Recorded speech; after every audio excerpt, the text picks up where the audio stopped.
What's up, guys? Tim Alston with DragBoss Garage. Welcome back to the channel. So you may have seen some of this video before on Mrs. DragBoss, but I didn't get into the details on that episode. Basically, I unpacked this 6-cylinder Cleveland head you see behind me, and I'm going to just do a comparison between the 6-cylinder Cleveland head and the regular iron 4V head. Both are high port models. Now, I got this 6-cylinder Cleveland head from Nathan Grobelhy, who's in Burlington, New Jersey. So a big shout out to you, Nathan. Thank you for that. He had this 6-cylinder Cleveland head, and you don't see many of these. I made a whole episode on this with Bruce Sizemore when he was running one of these in his Pinto in pro stock. Actually, it was modified production, I think. But that car was wailing, and actually showed a video with it beating Lee Shepard in his Corvette. Dr. Ron Burgess also has one of these 6-cylinder Cleveland heads with setup for fuel injection intake manifold. So I wanted to go over some details because you just don't see stuff like this very often, and can kind of compare it to the old standby, the iron 4-barrel head. And what this actually is this, I mean, look at the difference in size. It just kills me when you look at it and compare it. But this is actually 3 Boss 302 heads that they cut into sections. You can see here, let's see, 1, 2. So there's a section here, here, and here. And they welded it up, the ports of the water down in here, you can see that they welded this. And I'll get some better views of this. But it's pretty amazing the time that they went through this. Now, if you watch one of my videos, and I'll put up on the links here, both Bruce Sizemore's video and also Sherman Sligh. Sherman Sligh was the first guy to do this. And if I remember correctly, he welded for 12 hours to get this to work out. And I'll put a link to his interview. I just did it on the phone, so we didn't do anything where you can see it, but just put it on the garage and listen to it. The story he tells is amazing. But so I got this 6-cylinder. I don't know why. I figure, you know what? With this channel, you never know what we're going to see or build. So I said I'll put it on the list of engines to build as I build this channel. And somewhere along the line, we'll have to see if we can get it to work out. I also have the original valve train layout, which I'll put a picture here, and I'll put a slide at the end so you can kind of get an idea of what it takes for the valve train. Now, Gearbanger 57, who's on my channel as a subscriber, Dave Cox, offered me, I want to say it was either a 250 or a 300 6-cylinder, either one. I can't remember what it was, but he offered me a engine that runs so we could actually try to just switch this over. I don't know, obviously you need a different piston, and it's something that we can work on. But I appreciate that, Banger 57. So let's get some details on this. Now, back in the day, in pro stock days, the Cleveland had such a poor exhaust port, and if you've seen my channels before, you know this, that they cut the exhaust ports and put this plate on here, right here, so they could raise the exhaust ports because they had such a poor shape of the exhaust port exit because of the shock towers of the cars, like this 69 Mustang behind me. Although that one has the shock towers cut back just like my Cougar, which makes a big difference, especially with high port heads. You need to cut that back, I think, to get them to fit in there. But this plate bolts on here, and we'll turn this around so you can see it. But here's the plate. You've seen this before a million times. I think people get a kick out of seeing it. And the technology that went back in the early 70s. Little skull, interesting. But you can see what they did is they transected this whole side of the cylinder head right off. Cut off the original ports. Here's the floor of the original port. You've seen this before. They built this plate here. Bolts on, raises the exhaust so it's more of a straighter exit. They say that thing is worth about 25 horsepower. I think it's worth probably about 50 or 75. That's why another reason that Glidden was so fast in Gapp and Roush. Those guys are Dino Don that ran to Cleveland with the high port head. Let's move this head so you can see this exhaust port. Now I'll tell you, this head ain't no joke, man. This thing weighs 90 pounds. So when I came here, I had to pick it up, the box, pick it up with a cherry picker to be able to manipulate it, move it here. And I'm doing this video because I'm going to move it somewhere so I have more shop room until I figure out what we're going to do with it. But take a peek at this. And I'll bring the camera down so you can see a little bit better. But what they did on this, they did the same thing. They did a high port head, but instead of cutting the cylinder head down to here, because see, this is the port floor here. They didn't do that. What they did is cut the top of the head off here. You can see the aluminum plate here. This is the top of the port where it would be here and here. This top port's gone. And they put a plate in here on the floor. So there's a plate here, here, here, here, obviously the rest of the ports, which effectively did the same thing as cutting off the cylinder head and putting the plate on that's longer. You kind of get an idea of what we're talking about.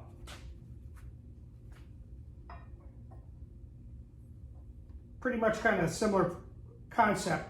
They just didn't use the floor. They made that plate. Now, one of the things you're going to notice with this is the round exhaust port. You know, they made so many different types of exhaust ports, whether it was round, oval, you know, some were offset. I should make a video showing all the ones that I have collected over the years and the cylinder heads that I have. But you can see here that this is a round now.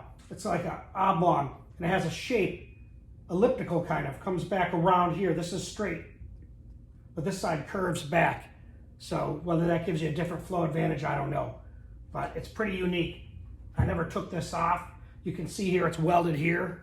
I'll bring the camera in here to put those three heads together. So if you hear the kids out there playing in the pool, we got a new pool. I ain't gonna talk about that. It's pool number 3, I think. But the other one ended up with a hole in it. But either way, here's the scoop. So you might hear him yelling. Now, when you look at this side or aspect of the cylinder head where the rocker arms bolt and the valve springs, like I said before, if this is a Boss 302 head, it's a DOZE head from 1970.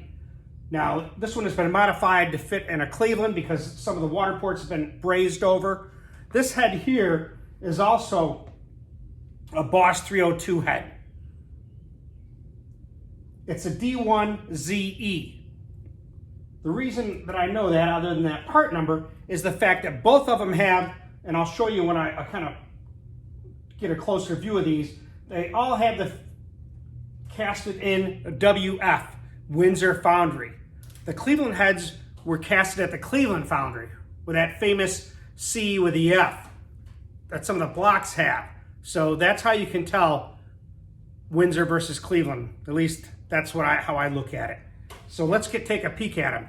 Like I said before, they both have screw-in rocker studs. These studs are already in here with the guide plates, which are a factory Ford number. And let me show you where they were welded together here.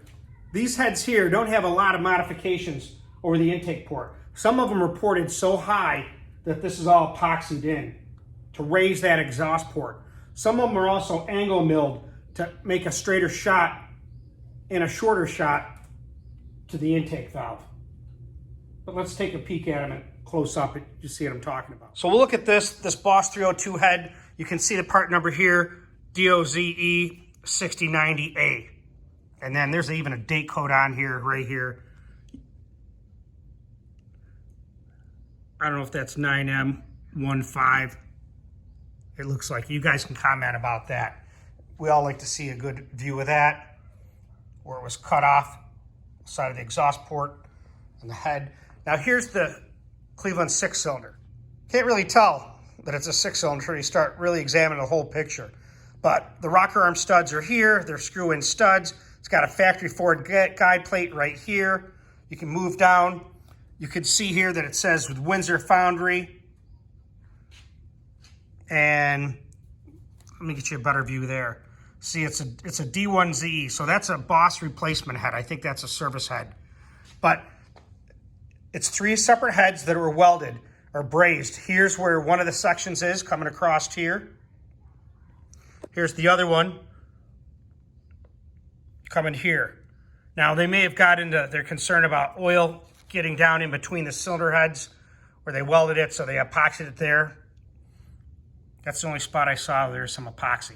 Also, I had mentioned before that there's some push rod tubes here. There's a better view of it right there. Help with a porting, so to speak. and even valve train geometry and push rod clearance. So let's take a look at the intake ports. We all love the famous Cleveland 4-barrel intake port. Well, these are Boss 302, same thing in regards to the intake port. Now, this set here has the fins in it. And Darren Morgan, I'll put a post that he had texted me once, but these fins are worth 15 foot-pounds of torque on an engine. However, if you fill the intake ports with epoxy, that's a common mod, you can pick up to 30 foot-pounds of torque. Think how much horsepower that is, just with filling that port, because it's really a dead area in regards to the velocity. So, I don't know who invented these. I've seen these. These are Gapp and Roush heads that I've seen with these fins in here. So I don't know who really invented it, but it's supposed to help alleviate that dead space, that low velocity area. Again, this is a Boss 302 head that was put on in Cleveland, so the water areas have been brazed. This also had a heat crossover that was brazed over. Now, these heads are again Boss 302 heads. They've been welded here for that 6-cylinder application. And this also had the heat crossover. That's been brazed or epoxy. And you can see here where it's been brazed or welded here. So, hi, Mrs. DragBoss. Hi. So here's a good comparison of them side by side. Like I said, that's the Boss 302. It's been brazed up so it can go on a Cleveland. There's the ports right there that have the fin in them. And right here, this one's brazed. Again, it's going on a Ford 6-cylinder. But look at those ports, man. They're huge. You can put your fingers right in them. There's the other one there, right here, coming down. So, they're pretty cool. We all love to see those big ports. Now, here's the exhaust port here. You can see this is all the stock head all through here. And what they did is they put this plate in and then welded it in for a new floor, because this is the original floor. And they only cut the top of the head off for this exhaust port plate.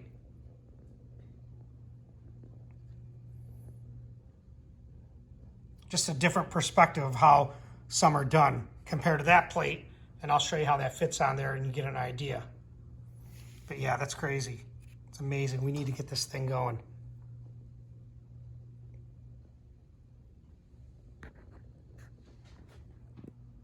Whereas here, you can see they transected and cut the whole side of the head down to give it that straight shot. Look at that. And they put this plate on. And I don't know if that's perfectly lined up, but it's just to give you a rough idea.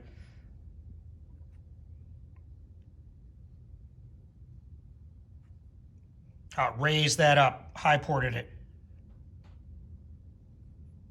I don't know how they thought this up, or just think of the hours that it took to modify this. Especially this, welding this guy. I don't know how many of these heads are in existence, but I'll tell you a story in a second. All right, guys, there you go. A little comparison between the 351 Cleveland, or the Boss 302 high port head 4V version, and the 6-cylinder Cleveland head. Two different perspectives on how they did the high ports. So I appreciate you guys being here. Hopefully you're learning something here and enjoying this channel. I'll kind of give you a little bit of a heads up of what's going down. You did see the video I made with Mike Keener from Team Checkmate.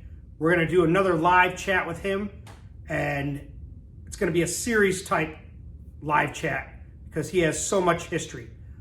And I'm trying to get this history recorded on DragBoss Garage because these icons and legends are dying every day. So I want to try to get as much as I can recorded so future generations can enjoy this and learn about the roots of drag racing and high performance. Now I'll give you another insight on someone else I talked to, Larry McCoy. You know I'm coming for you. Now, he actually took one of these Cleveland 6-cylinder heads and put it on a Chevy 6-cylinder. I think it was a 250, but I'm not sure the cubic inch displacement. We're going to get him on and let him tell his story because it's pretty remarkable. You know, it wasn't just for Fords. It was a modification that many people have tried. I don't know how many heads, like I said before, were made, but it just amazes me. I also have been talking to Gerald Brand from Brand Racing. He does Big Chief's engine work and has been a machinist since he was age 17. So he has some history that's just amazing. We're going to talk about engine building, his experience with Fords. He's built quite a few Clevelands, and get a different perspective since I'm not a professional engine builder. But I want to bring this stuff to you because, like I said, DragBoss Garage is just not an ordinary YouTube channel. It's a friendship channel, it's a family channel, and it's a knowledge channel, because knowledge is power. Like I always say, you're always seeing and learning something new at DragBoss Garage.